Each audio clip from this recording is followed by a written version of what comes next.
Memphis Depay e Gustavo Henrique brigaram no vestiário do Corinthians depois da derrota para o Barcelona.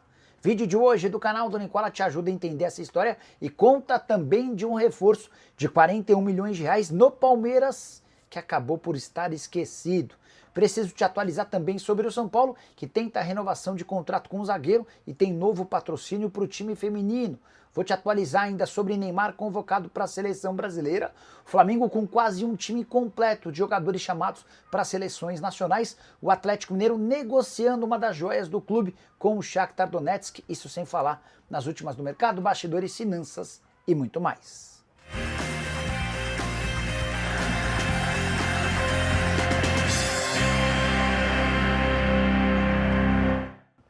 Fala aí pessoal, sou Jorge Nicola, bem-vindos a mais um vídeo do canal. Sempre bom ter vocês por aqui, sem perder tempo, pedir para deixar like, se inscrever no canal e ativar as notificações. Bora começar o vídeo com aquele tradicional giro de notícias e a primeira informação é sobre o Vasco. Nuno Moreira, atacante português que teve boa atuação contra o Nova Iguaçu, resolveu falar de maneira aberta sobre o confronto contra o Flamengo de sábado. Segundo ele, rubro-negro não é um bicho papão, abre aspas, para o português. É um jogo intenso, com dois grandes times. Não acho que seja nenhum bicho papão.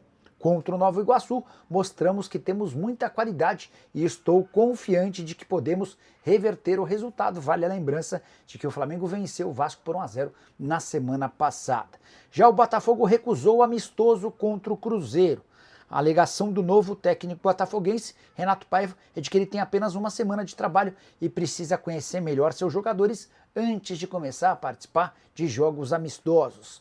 Quero contar ainda que Cuellar está fora do primeiro Grenal final do Campeonato Gaúcho. O volante colombiano do Grêmio tem problemas físicos, uma lesão muscular, e na melhor das hipóteses vai ficar à disposição para o confronto da volta. Já Roberto Firmino voltou a ser titular do Al Hilal depois de um longo e tenebroso inverno. Vale a lembrança de que ele havia sido excluído da lista de inscritos do Campeonato Saudita para dar lugar ao Galeno, certo? Nessa terça-feira, ele voltou a atuar agora pela Liga dos Campeões da Ásia. O time dele, o Al Ahly, venceu fora de casa o Al Rayyan. Vitória por 3-1, com 2 assistências do Roberto Firmino, que deve ficar apenas até a metade do ano. Jogador que não entrava em campo desde 17 de fevereiro. Para completar o giro de notícias, contar que o Santos ultrapassou o São Paulo e o Palmeiras, tornando-se o terceiro clube com mais seguidores nas redes sociais do futebol brasileiro. Primeiro lugar pertence ao Flamengo, mais de 61 milhões de seguidores. O segundo lugar é do Corinthians, com 39 milhões de seguidores. No terceiro lugar aparece o Santos, com 23 milhões e 300 mil, acompanhado de perto pelo Palmeiras, com 23 milhões e 100 mil. São Paulo tem 22 milhões e 800 mil, num claro efeito da presença do Neymar vestindo a camisa do Peixe. A saideira do giro de notícias, a FIFA recebeu proposta e cogita aumentar a Copa do Mundo para 64 seleções em 2030. Vale a lembrança de que para o próximo Mundial, em 2026, já houve um acréscimo grande, com a competição passando de 32 para 48 seleções. Preciso te atualizar agora sobre o Bahia, que tenta sua primeira vitória fora do Brasil em partida válida pela Libertadores da América. O Bahia enfrenta o Boston River no Uruguai, num jogo em que pode ter até mais torcedores do Bahia do que o Boston River, time pequenininho lá do Uruguai. É a 4ª edição com presença do Bahia. Até aqui foram 7 jogos disputados na condição de visitante, com 5 empates e 2 derrotas. O Bahia não conseguiu vencer, mas perdeu pouco. Falta esses 3 pontos e essa primeira vitória pode acontecer justamente na noite dessa quinta-feira. Bahia que já estreou na edição desse ano da Libertadores, empatando em 1-1 contra o Strongest na altitude de La Paz, resultado para ser comemorado. As únicas 2 derrotas do tricolor jogando como visitante na Libertadores foram para o San Lorenzo e para o Deportivo Itália. Confesso que nem conhecia esse time. Para completar em relação ao Bahia, a tendência é que o Bahia confirme a classificação, até porque o adversário muito mais difícil se deu na fase anterior. Hora de falar sobre o Clube Atlético Mineiro. Galo tem oferta grande pelo atacante Alisson, jogador de só 19 anos de idade, autor do primeiro gol na vitória por 4-1 contra o Manaus. Representantes do Shakhtar estão em Belo Horizonte para tentar definir nas próximas horas a operação e a contratação em definitivo do atleta. O que eu posso contar para vocês é que a operação pode chegar até 16 milhões de euros e o Galo tem em mãos a possibilidade de conseguir 12 milhões de euros livres para que o negócio seja fechado. Isso equivale a 74 milhões e meio de reais apenas para o Atlético, com o Galo ficando com 20% do valor de uma venda futura. Vale a lembrança de que algumas semanas atrás, o Leicester da Inglaterra chegou a fazer uma oferta de 13 milhões de euros fixos, mas essa oferta englobava tudo, incluindo impostos, tributações e mais. Se aceitar a oferta do Shakhtar, o Atlético vai receber mais agora do que receberia na transação antiga. O Alisson tem forçado a barra para ir embora e o Atlético, diante dos vários reforços para essa função de atacante de lado de campo, como Rony, Júnior Santos, tem também a chegada do Coelho, todos esses caras devem acabar ocupando espaço e tirando a oportunidade de o Alisson ser mais efetivo. Eu, na condição de dirigente atleticano, faria esse negócio, mas quero saber a sua opinião. Já uso o espaço para comentário e registro o que você pensa. Combinado? Quero falar agora sobre Neymar de volta à seleção brasileira depois de 1 ano e meio, sua última convocação em outubro de 2023, quando ele se contundiu, lesão séria no joelho. Neymar foi a grande novidade na lista de atletas relacionados para os jogos das eliminatórias da Copa contra a Argentina e Colômbia, data FIFA do mês de março, a mais pesada da seleção brasileira. Dorival Júnior fez questão de convocar o Neymar. Retorno relativamente justo, levando em consideração o bom nível que ele tem apresentado com a camisa do Peixe. Já são 3 gols e 3 assistências, tem sido o melhor jogador do Santos no Paulistão. Outras novidades da lista de convocados, os 23 atletas. Wesley, jogador da lateral direita do Flamengo, nunca havia sido chamado para a seleção principal. Matheus Cunha também está de volta, dessa vez como meio atacante para concorrer com o Neymar, possivelmente para ser reserva do Neymar. Já o Flamengo foi aquele clube com mais convocados, 4 jogadores, Danilo, Léo Ortiz, Wesley e Gerson. O futebol brasileiro teve 7 jogadores chamados. Além dos 4 do Flamengo, já contei sobre o Neymar, falo também sobre Estevão, atacante que pertence ao Palmeiras, e Guilherme Arana, lateral esquerdo do Clube Atlético Mineiro. Hora de falar sobre o Flamengo, já que o assunto é seleção, preciso contar que o rubro-negro pode ter até 9 baixas durante a data FIFA. Isso porque além dos 4 jogadores convocados para a seleção brasileira, Danilo, Wesley, Léo Ortiz e Gerson, Varela, De La Cruz e Arrascaeta devem ser chamados para a seleção do Uruguai. Eric Pulgar deve ser chamado para a seleção chilena e existe a expectativa de que o Gonzalo Plata também seja convocado para a seleção equatoriana. Ninguém no futebol brasileiro terá tantas baixas e desfalques durante essa data FIFA que ocorre nos próximos dias.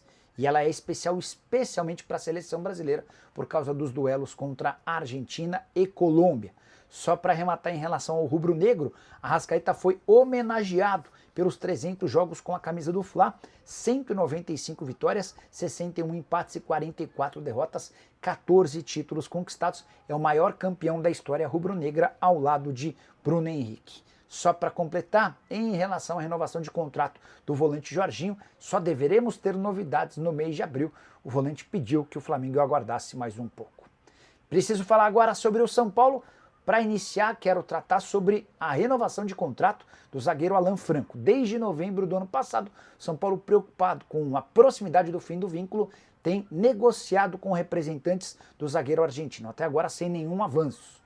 O grande problema é que a partir de julho o Alan Franco pode assinar um pré-contrato para se mudar para qualquer outro clube do Brasil ou do exterior sem garantir qualquer centavo ao São Paulo. Por trás dessa dificuldade na extensão do vínculo tem a questão salarial.